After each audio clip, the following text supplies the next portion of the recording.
Yang kedua, sel jaringan ikat itu terfiksasi juga oleh sel lemak, ya. Sel lemak adalah sel jaringan ikat yang khusus untuk menyimpan lemak pastinya, ya. Dikenal namanya sebagai adiposa, ya. Adiposa ini banyak dalam bentuk tunggal atau berkelompok dalam banyak jaringan ikat, dan khususnya banyak terdapat di jaringan adiposa itu sendiri, ya.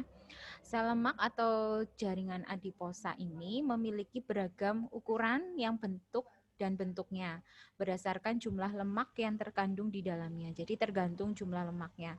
Kalau lemaknya banyak, ya jumlah adiposanya atau sel lemaknya juga akan semakin banyak. Di slide 36 itu ada sel makrofag, ya. Sel makrofag yang ketiga itu adalah jenis sel jaringan ikat yang bentuknya itu sangat besar. Dapat memakan sel-sel asing yang masuk ke dalam tubuh kita. Jadi sel jaringan ikat ini big, ya, besar, sangat besar, ya. Dia bisa memakan sel-sel yang asing, ya, yang dikira sama tubuh kita itu nggak kita kenal. Tubuh kita tuh nggak mengenal sel itu atau sel. Jadi tubuh kita kan punya daya tahan tubuh, ya. Tubuh kita juga punya pertahanan. Nah, ketika ada sel-sel yang dianggap asing, yang nggak diperlukan oleh tubuh, itu akan dimakan oleh namanya sel makrofag. Gitu. Sel ini bentuknya tidak teratur dengan granula di dalam sitoplasmanya. Ya, sebagian sel ini terfiksasi yaitu melekat pada jaringan ikat dan sel lainnya yang bergerak secara bebas. Ya, sel ini penting dalam mekanisme pertahanan tubuh tadi yang saya bilang karena secara aktif bisa memfagosit, bisa memakan, ya, bisa menelan, mencerna sel yang mati, bakteri atau materi asing, ya. Jadi perlindungannya seperti itu tubuh kita, luar biasa, ya.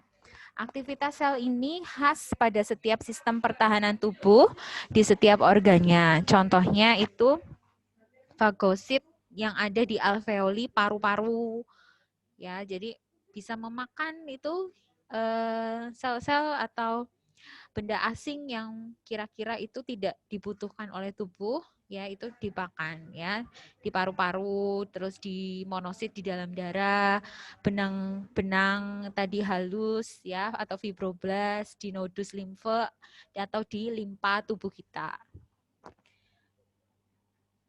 Next, di slide 37. Nah, ini ada sel-sel yang bisa bergerak secara bebas di jaringan ikat. Itu ada apa aja? Yang pertama adalah leukosit atau sel darah putih, kemudian ada sel plasma dan sel emas. Ya, leukosit adalah sel darah putih yang normalnya ditemukan di jaringan ikat yang sehat dalam jumlah yang sedikit. Jadi kalau leukositnya meningkat, kemungkinan itu ada infeksi di dalam tubuh kita. Makanya kalau di dalam kalau cek lab gitu, ya, ambil darah, dicek lab, kalau leukositnya meningkat, kemungkinan ada infeksi di dalam tubuh kita atau tubuh kita sedang mengalami sakit, ya, maka leukositnya bisa meningkat dari normal gitu. Kemudian ada sel plasma, ya. Sel plasma ini jaringan ikat bentuknya seperti bola nukleus, bola inti, seperti roda, bentuknya bulat pipih. Sel ini berkembang dari limfosit B, sejenis sel darah putih. Sel plasma itu bisa mensintesis dan mensekresikan antibodi, ya, pertahanan spesifik ke dalam darah dan jaringan. Kemudian yang ketiga adalah sel emas. Sel emas itu jaringan ikat yang sitoplasmanya itu banyak mengandung bintik-bintik. Ya, sel-sel ini bisa menghasilkan ada yang namanya heparin, histamin, dan zat lainnya. Ya, heparin ada di hepar atau hati, histamin itu anti alergi, ya, dan zat-zat lainnya yang dilepaskan saat sel rusak akibat penyakit atau cedera, ya. Sel emas ini serupa dengan leukosit yang bentuknya basofil, ya. Sel emas ditemukan di jaringan ikat longgar, ya. Contohnya ada di hati dan limpa, ada juga di dalam jumlah yang banyak di sekitar pembuluh darah gitu. Nah, lanjut ya, jaringan ikat masih. Tadi saya bilang juga di awal, jaringan ikat ada namanya jaringan ikat khusus atau cairan. Namanya juga cairan ya, apa aja yang masuk di jaringan ikat khusus yaitu darah.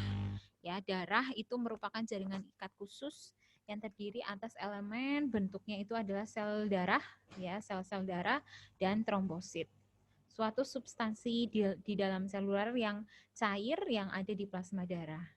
Ada apa aja darah itu? Darah itu mengandung ada yang namanya eritrosit.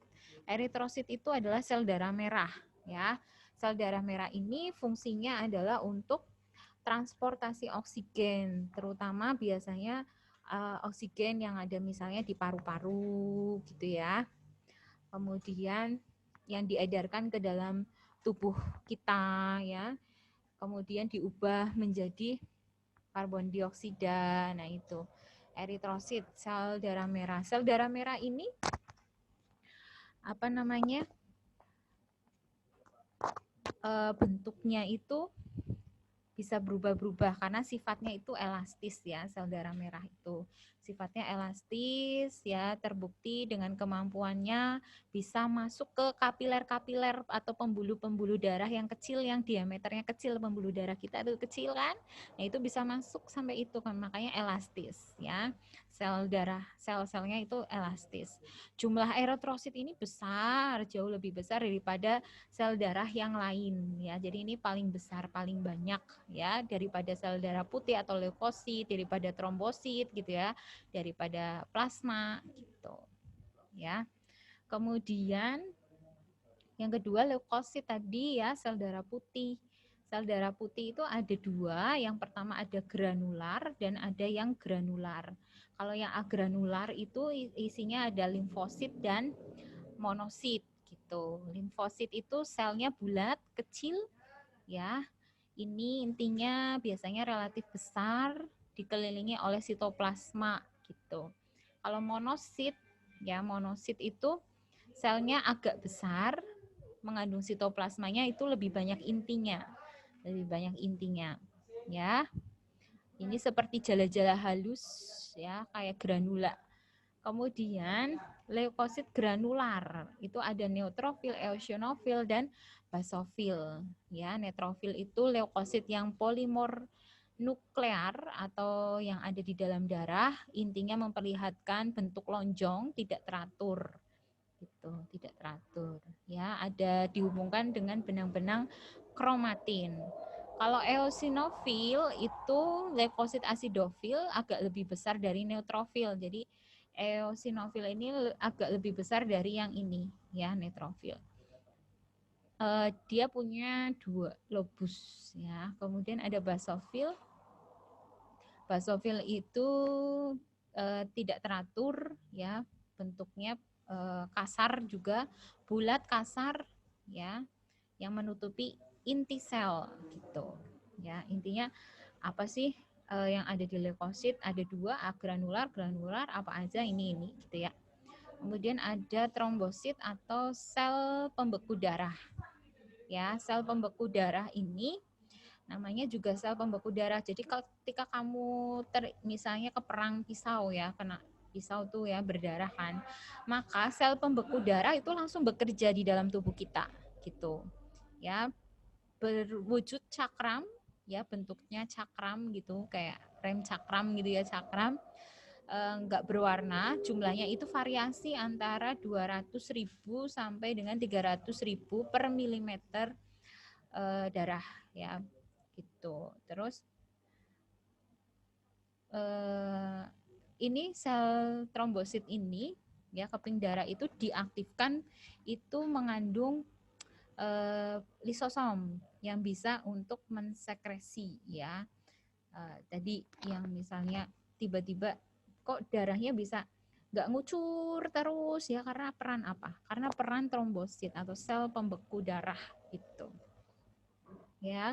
Kemudian ada plasma. Kalau plasma itu cairan yang membawa semua bahan-bahan yang bernutrisi yang berasal dari sistem pencernaan. Nah, zat-zat yang nggak berguna itu yang dihasilkan dalam jaringan dan hormon gitu. Itu plasma darah. Plasma darah juga merupakan cairan yang agak alkali ya, bukan basah tapi alkali, bukan basah, sorry, bukan basah tapi alkali, mengandung gas, ya mengandung gas, ada zat-zat tadi nutrisi, bernutrisi, yaitu isinya ada protein karbonat, ada protein karbohidrat, ada lipid atau lemak, ya ini beberapa substansi organik. Kalau limfa adalah cairan yang dikumpulkan ya dari jaringan-jaringan yang nanti bisa kembali ke aliran darah. Jadi cairan yang dikumpulin dari jaringan-jaringan itu yang nanti bisa kembali lagi ke aliran darah. Komposisinya sangat beragam, macam-macam gitu ya. Sel-selnya itu sebagian besar terdiri dari limfosit ya, limfosit. Kemudian selanjutnya di slide 39 ada masih di jaringan ikat ya. Jaringan ikat terdiri itu dari ada jaringan ikat longgar, ada jaringan ikat padat, ya, fibrosa, elastik, jaringan adiposa, jaringan limfoid dan kartilago. Kalau jaringan ikat longgar, namanya juga longgar berarti dia mengikat sifatnya ya, tapi dia longgar gitu. Ya, banyak benang-benang atau fibroblas juga ya, bersifat semi padat, setengah padat gitu. Sebagian sel masnya bisa memakan atau makrofag tadi serat kolagen dan serat-serat kolagen yang sudah tidak bagus gitu ya, sudah tidak bagus dimakan. Itu biasanya ada di mana? Di antara otot, pembuluh darah, dan saraf, ada di saluran cerna, serta di sel kelenjar yang membantu untuk sel sekretorik. Ya, ini gambarnya. Ya, ini gambarnya. Ya, sini ada ini yang lebih besar ya, ini ya, serat elastik, ada serat kolagennya, ada fibroblasnya ini ya. Bisa kalian lihat gambarnya. Tuh. Kemudian yang kedua jaringan ikat padat. Jaringan ikat padat itu banyak mengandung serat ya. Serat dan lebih sedikit sel dibandingkan dengan jaringan ikat longgar. Kalau tadi jaringan ikat longgar selnya lebih banyak, kalau jaringan ikat padat selnya lebih sedikit ya. Jaringan ikat padat dibagi lagi menjadi dua, yaitu fibrosa tadi benang-benang halus dan elastik. Ini untuk seperti kalau misalnya ada penyembuhan luka, ada benang-benang ya. Tadi untuk penyembuhan luka bisa juga ditemukan dalam ligamen ginjal, nodus limfe, otak ya, periosteum ya, fascia otot dan tendon. Ya, kalau elastik itu tadi ya di dalam dinding pembuluh darah, di dalam trachea kita, di bronkus ya, cabang paru-paru dan ada di paru-parunya itu sendiri gitu.